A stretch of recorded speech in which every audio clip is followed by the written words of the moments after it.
siguiente. Eso en primer lugar. En segundo lugar, se cuestiona aquí, y creo que hay bastante prejuicio respecto, digamos, a cuando uno reclama que tengamos una visión correcta de lo que ha sucedido en los años de violencia y el terrorismo. Todos condenamos el terrorismo. El terrorismo es la imposición por la fuerza de las ideas, es el arrasamiento de la conciencia de las personas mediante la violencia. Y todos hemos sufrido los años de violencia. Y aquí quiero recordar, señor presidente, que en Puno, región a la cual represento, logramos en una alianza con dirigentes del partido aprista, autoridades en ese entonces, en 85-90, como el ex prefecto de Puno, don Víctor Ugola Garrido, que ha muerto a los 130 años y cual tenemos gratos recuerdos. Enfrentamos a Sendero Luminoso, al terrorismo de ellos, pero también tuvimos que enfrentar a los excesos y prácticas terroristas desde el Estado. Porque, señor presidente, si bien hay víctimas de terrorismo en Puno, del partido aprista, como a nivel nacional Rodrigo Franco, en Puno el exalcalde Luis Dueñas Peralta, el profesor de la Universidad Aprista, Elías Cuasaca González, también nosotros pusimos nuestra cuota de sacrificio. Ahí tenemos a Marilena Moyano, que este Congreso le da un homenaje llamando a uno de sus salones con su nombre, al alcalde Zenobio Barzaya, al dirigente campesino Porfirio Zuni, al alcalde José Rosselló, a Norman Bedoya, al alcalde de Azángaro Marcelino Pacharri Rosselló y otros, porque en Puno pusimos un freno al terrorismo y lo hicimos enfrentando con una vinculación y movilización de tipo social, señor presidente, e impedimos que Puno sea arrastrado o se cumpla el objetivo terrorista de Sendero Luminoso de convertir en otro frente como lo fue Ayacucho. Cuando nosotros decimos que tenemos que educar con una visión amplia y no prejuiciosa, estamos hablando de eso, señor presidente. Y no pretendamos reescribir la historia señalando de que todos los que no piensan como nosotros protegen y amparan al terrorismo. Nosotros rechazamos enfáticamente. Un tercer elemento, señor presidente, nosotros venimos sosteniendo de que lo que ocurre con la corrupción en el Perú tiene que ver con el agotamiento de un modelo. El Perú es visto internacionalmente casi como un ejemplo de combatir la corrupción, porque hay de 6 expresidentes, 5 están con problemas judiciales, perseguidos, presos o enjuiciados. El que se libra es el presidente Valentín Paniagua, que lamentablemente ha fallecido. Es el sistema el que propicia. Así como hay un sistema de contratación proclive a la corrupción, también hay un sistema de negociación del presupuesto nacional que es proclive a la corrupción. Los expresidentes están con problemas judiciales porque han pretendido sacar provecho a esa situación de poder que tenían, buscando coimas y privilegios. Pero también hay congresistas que han incurrido en prácticas dolosas, señor presidente, porque hay un sistema de negociación, de aprobación del presupuesto nacional de la República proclive a la corrupción. Para aprobar una obra, los alcaldes y los gobernadores tienen que venir a buscar un intermediario que son los congresistas, y muchos congresistas indebidamente caen en acto de corrupción aprovechando esa condición y negocian supuestamente con la Comisión de Presupuesto, negocian con el Ministerio, negocian con las autoridades del Poder Central. Eso es la práctica, señor presidente. Yo no quiero decir que los congresistas son corruptos por naturaleza, algunos que están sentados incluso en este hemiciclo, sino, señor presidente, que han caído en prácticas porque se les ha permitido un sistema centralista, un manejo centralista indebido del presupuesto nacional de la República. Y aquí nosotros pretendemos defender a rajatabla la inmunidad y si queremos seguir manteniendo una situación en la cual es vergonzosa por el país, que se conoce como Lea Torongo no come torongo. Muchos congresistas deberían estar enjuiciados y estar en la cárcel si es que así lo determina el Poder Judicial autónomamente y no siendo blindados indebidamente por nuestro Congreso de la República, señor presidente.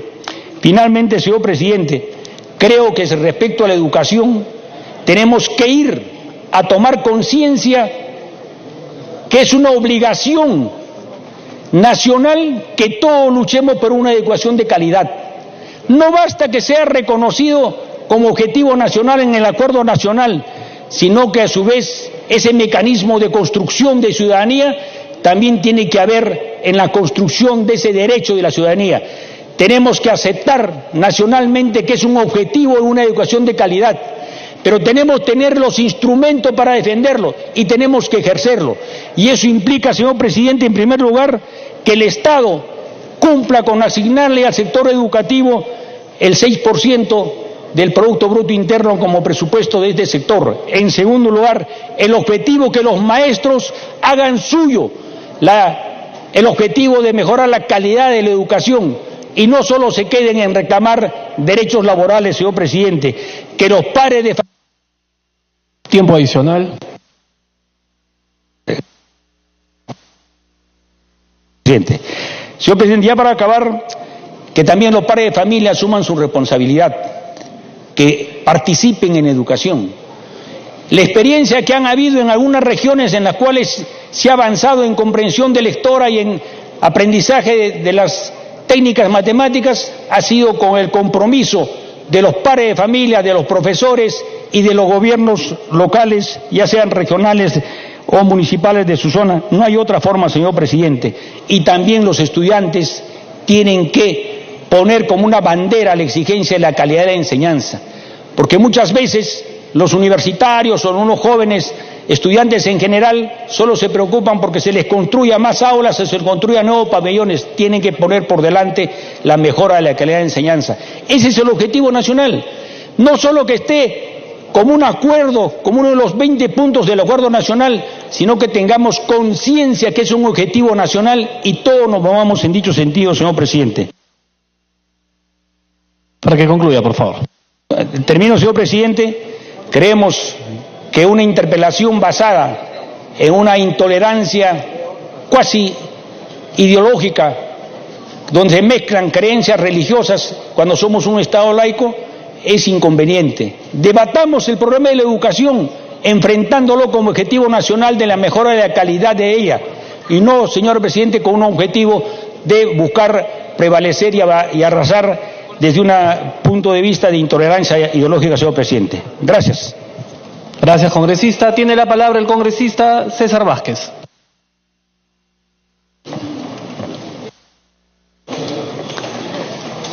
Gracias, presidente. Por su intermedio, el saludo a la ministra de Educación. El mecanismo de interpelación es una facultad constitucional de control político que ejerce esta representación nacional para pedir información relevante sobre políticas de Estado. No hay que tenerle miedo a la interpelación.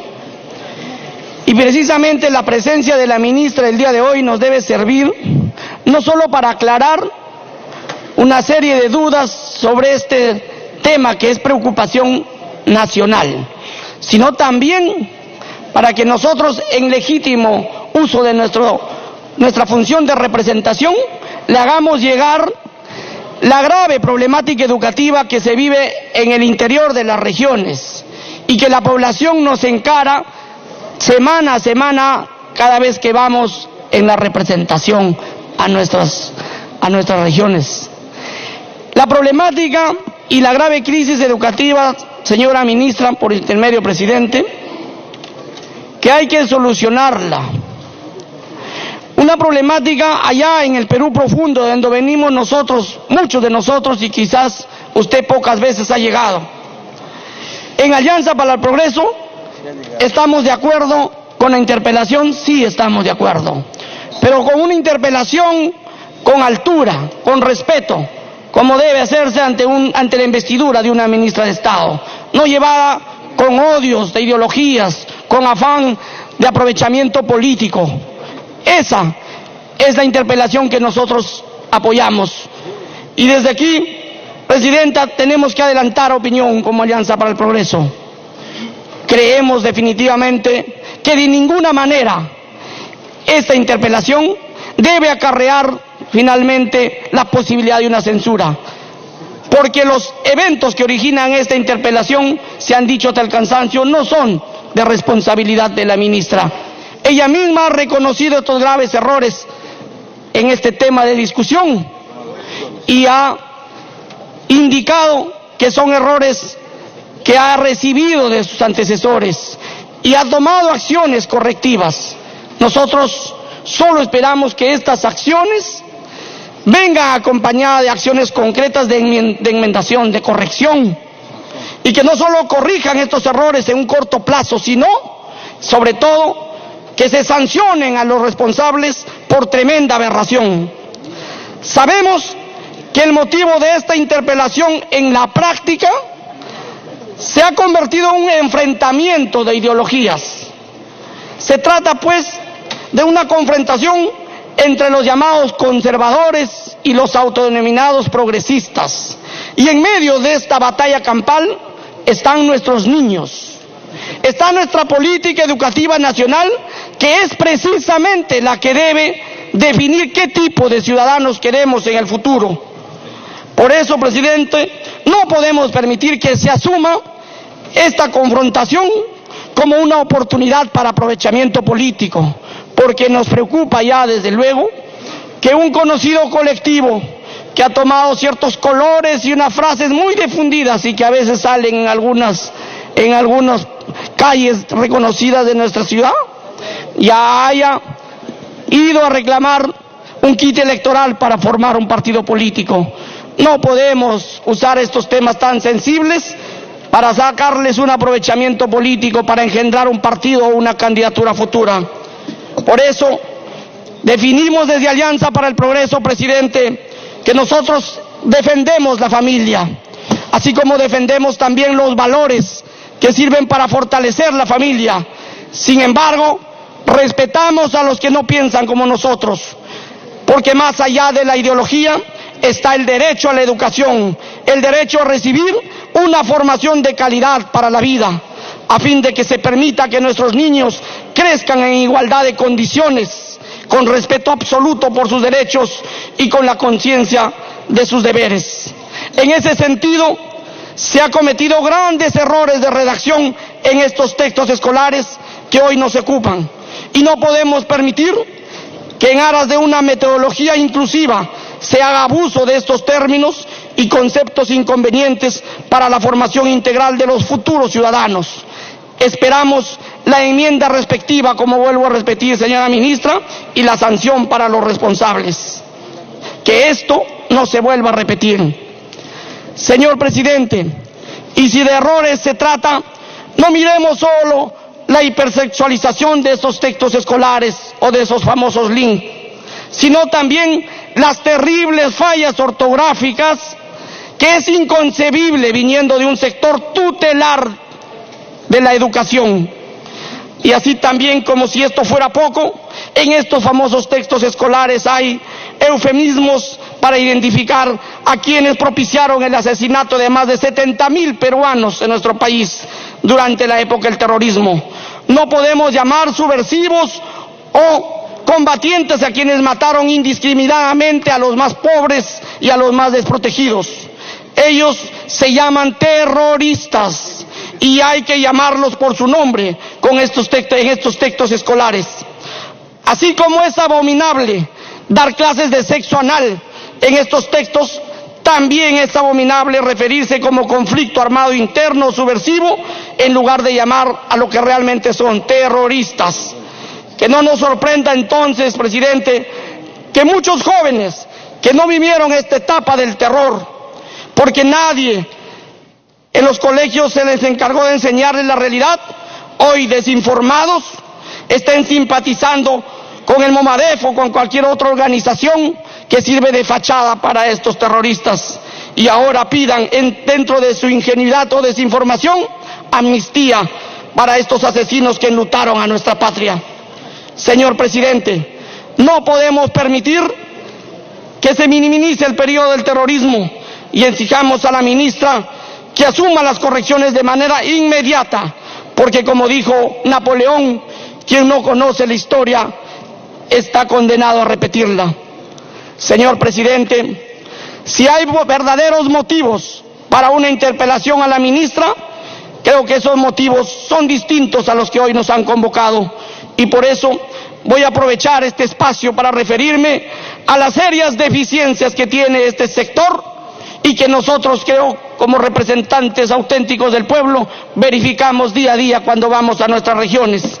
Yo vengo de Cajamarca, la región más pobre del país, y yo puedo decirlo con absoluta responsabilidad: la precariedad en la que se educan nuestros alumnos, sobre todo en la zona rural. El artículo 16 de nuestra Constitución señala que el sistema y el régimen educativo son descentralizados. Sin embargo, a la luz de los hechos, este artículo se convierte en un saludo a la bandera. Y por eso nosotros estamos en contra del manejo centralista que hoy se hace de los recursos para infraestructura educativa desde la famosa institución llamada PRONIET. La geografía de nuestros territorios, muchas veces inaccesibles, no puede ser excusa para no contar con buenos colegios. Al contrario, debe ser la justificación para que el Estado asuma con responsabilidad la educación de calidad en todos los espacios de nuestra patria.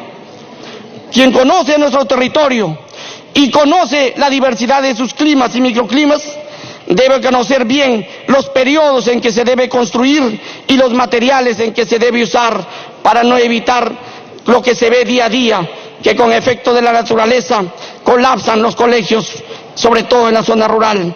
Tenemos datos que usted mismo nos ha dado aquí, señora ministra, a través de la presidencia. 54.890 colegios centros educativos y existen en el Perú, de los cuales el 38%, es decir, 20.858, requieren una demolición total y una nueva edificación. Y lo que es más lamentable, Cajamarca, que representa, ocupa el primer lugar en este ranking de regiones con carencia en infraestructura educativa colapsada. Y yo le pregunto entonces, ministra, ¿qué plan tiene su sector ante esta cruda realidad? A la fecha, en mi región Cajamarca existen 3.560 instituciones educativas por demoler. Los ejemplos sobran, presidente, solo le voy a poner dos para muestra un botón, como dice la frase. El colegio de Tauripampa, en el distrito de Lajas, en Chota, declarado inhabitable y en emergencia hace 4 años. Se cayó hace 14 meses. Me cansé de ir a visitarlo 4 veces. Tiempo adicional. Cada vez que iba, presidente, me daba tanta pena que hasta tenía que sacar de mi bolsillo para colaborar a poner plástico, porque recibían clases en la intemperie esos pobres alumnos. Este colegio, reiteradamente le he pedido yo ante PRONIET y el Ministerio de Educación puedan hacer algo. Ahí están, año, 2 meses, recibiendo clases en la intemperie, en la iglesia del campo, en la capilla, en el centro comunal, en casas particulares. Eso es inaceptable, señora ministra, por intermedio presidente. De igual forma, la institución educativa José Carlos Mariátegui del centro poblado El Vergel, en La Coipa, el distrito La Coipa, en San Ignacio.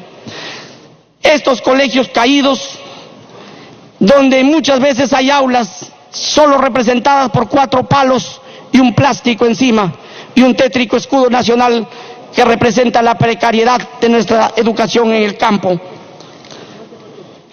Finalmente, para que concluya, por favor. Por favor, presidente, en uso de los minutos de mi bancada, le pido unos minutos. A estas desalentadoras cifras de brechas de infraestructura educativa debemos agregar la brecha tecnológica, porque tenemos instituciones educativas en provincias como Santa Cruz, en Contumasá, que no tienen la dicha de conocer la Internet.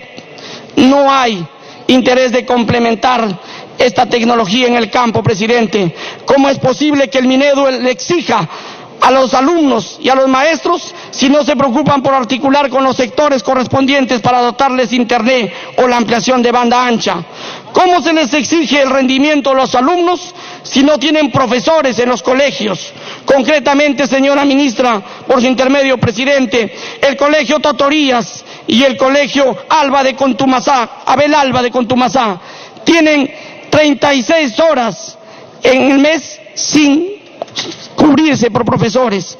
Si no tenemos los profesores completos, ¿quién le devuelve a esos alumnos las clases perdidas? Eso hay que preocuparse. ¿A quién nos responsabilizamos? ¿Quién asume esta responsabilidad? ¿Quién les devuelve esas horas no cubiertas a nuestros niños, a nuestros jóvenes? La verdad, la ministra es nueva en el cargo, pero conoce el sector educación, conoce también la exhortación del Tribunal Constitucional que obligaba a que atiendan de manera preferencial a la educación en el campo, de manera preferente a las regiones de Cajamarca, Amazonas, Ayacucho. Un minuto para que concluya, por favor. Gracias. No, el Tribunal Constitucional dispuso que se atienda a la educación rural y de preferencia en Cajamarca, Amazonas, Ayacucho y Huancavelica. Yo pregunto si es suficiente el decreto supremo número 013. No es suficiente, señora ministra, porque mientras no se dote de presupuesto y no se mejore la administración dentro del PRONIET, esto también va a ser meramente un saludo a la bandera. Somos conscientes que PRONIET no tiene el presupuesto necesario, pero también hay una grave crisis de priorización en PRONIET. Se da el mismo trato a un colegio que todavía tiene un tiempo de vida que al colegio que está caído o que se está por caer, cuando deben ser tratados de manera diferente por tratarse de emergencia. Muchas veces esperan, como ya lo dijo el mismo colega Velázquez, años con un módulo educativo provisional, y otras veces, como en los colegios que yo he mencionado, ni siquiera les llegan los módulos provisionales. Termine con la cita. Confiamos en su capacidad para encaminar estos errores, estos graves problemas, señora ministra.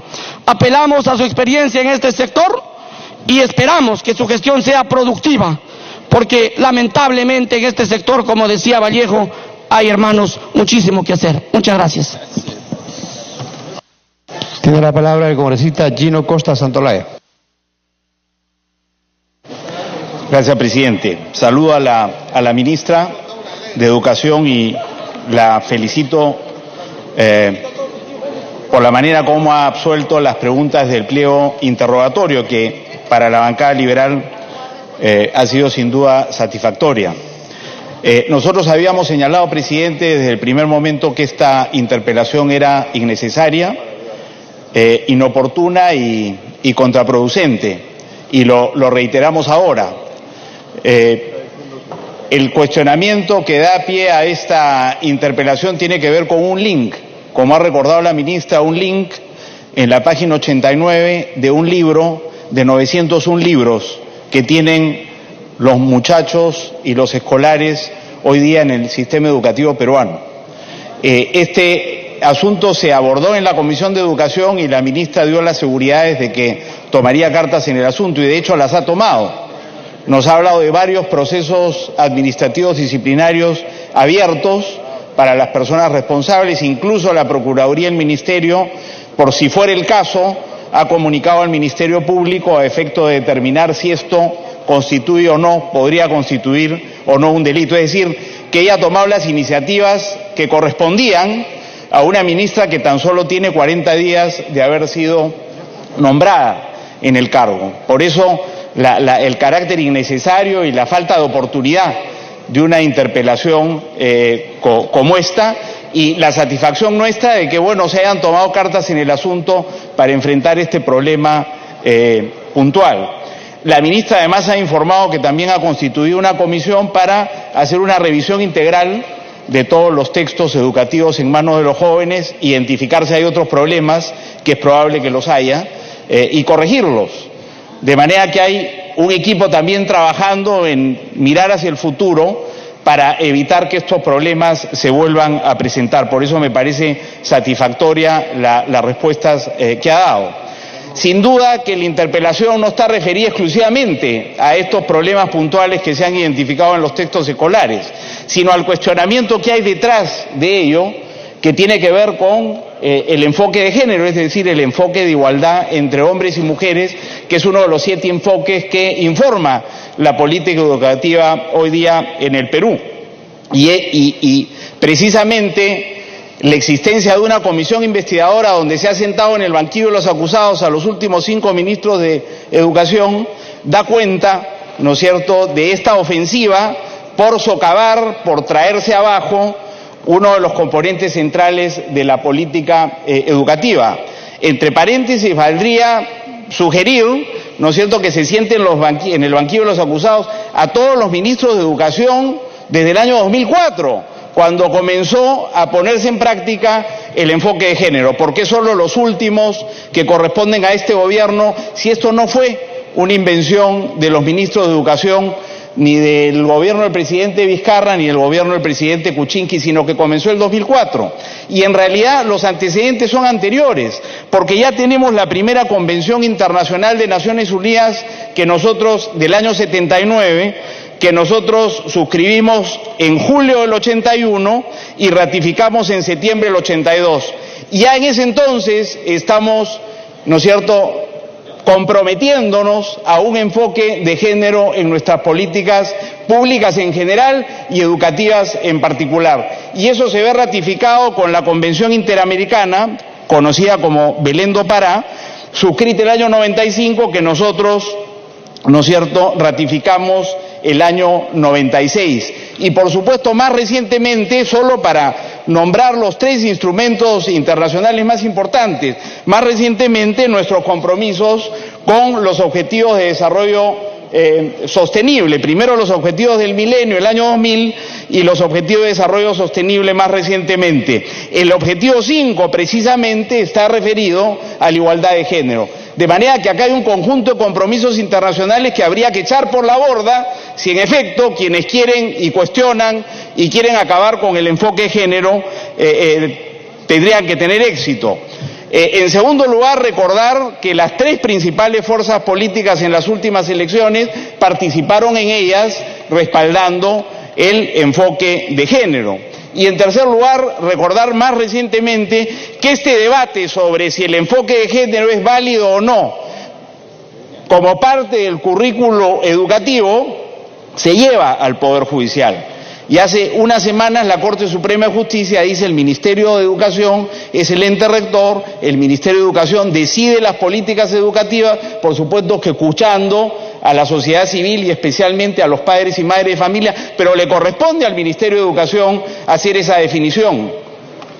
No está obligado el Ministerio de Educación a consultar y a consensuar con la sociedad civil peruana, ¿no es cierto?, la política educativa, y mucho menos un enfoque como este, que se deriva de compromisos internacionales y que viene siendo política de Estado hace varios años. La pregunta es si quienes se oponen a este enfoque en las políticas educativas y las políticas públicas en general tienen derecho a criticarlo. Por supuesto que tienen derecho a criticarlo. Lo que no tienen derecho es paralizar la política educativa. Y, presidente, interpelar a 3 ministros de Educación en 2 años y medio y haber censurado a 2 de esos 3 y amenazar con la censura a una tercera es ciertamente, ¿no es cierto?, atentar contra la política educativa, maltratarla, sabotearla y buscar que paralizarla en la práctica para perjuicio de los niños y niñas del Perú.